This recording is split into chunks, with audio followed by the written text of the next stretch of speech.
RACAP accompagne globalement sur trois volets. Le premier volet, en fait, c'est la gouvernance. Le deuxième volet, c'est un volet un peu plus opérationnel. Et il y a un troisième volet qu'on appelle l'assistance technique. Le premier organe de gouvernance qu'on essaie de mettre en place, c'est le conseil d'administration. Donc le conseil d'administration, en fait, il va se réunir 3 ou 4 fois dans l'année et prendre des décisions stratégiques, si on veut dire, sur l'entreprise. RACAP, en tant qu'actionnaire, va y siéger nécessairement, mais sans toutefois s'immiscer dans la gestion de l'entreprise, parce que c'est souvent une crainte des entrepreneurs. À la limite, les décisions sur lesquelles on peut juste être bloquant, c'est vraiment des grandes décisions comme, je ne sais pas, l'entreprise veut créer une nouvelle filiale, l'entreprise veut faire un très gros investissement au-delà d'un montant qui est défini avec le promoteur au préalable d'ailleurs. Et ça, c'est des décisions qui nécessitent quand même un avis positif d'un RACAP.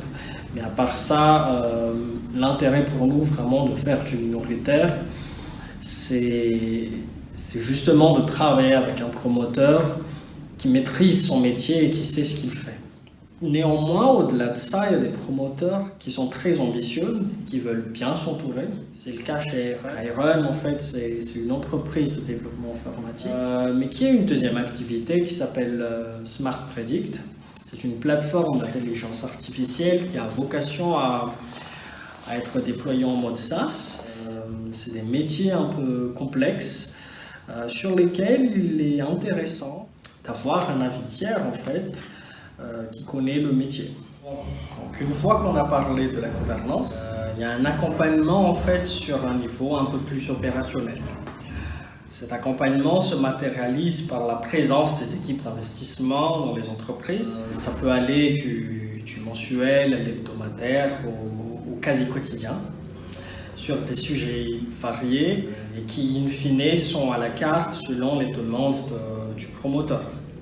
En gros, c'est la hotline RACAP, notamment sur des sujets administratifs, par exemple, qui sont assez peu naturels aux promoteurs. Des questions qu'on nous a posées ces dernières semaines, par exemple, c'est nous, est-ce qu'on pourrait passer en entreprise franche?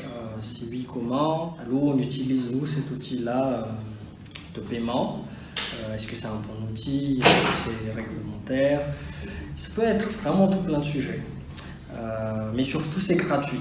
Et là, il inclut obligatoirement, dans les premiers mois, la comptabilité. La mise en place d'une comptabilité fiable, capable de faire sortir les chiffres mois par mois, et la mise en place de KPI, justement, qui permettent de piloter l'entreprise. Et des KPI qui sont utiles aux promoteurs, pas des KPI pour fliquer l'entreprise.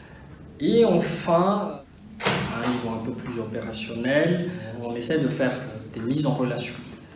Des mises en relation du promoteur avec les actionnaires de RACAP déjà, des banques locales, des grandes entreprises locales, et notamment investisseurs et partenaires, notre principal actionnaire qui a un pionnier de l'investissement d'impact en Afrique, qui a maintenant investi dans plus d'une centaine de PME en Afrique. Donc on met en relation avec nos actionnaires, on essaie de mettre en relation avec les autres entreprises de notre portefeuille et de créer de la synergie dans le portefeuille.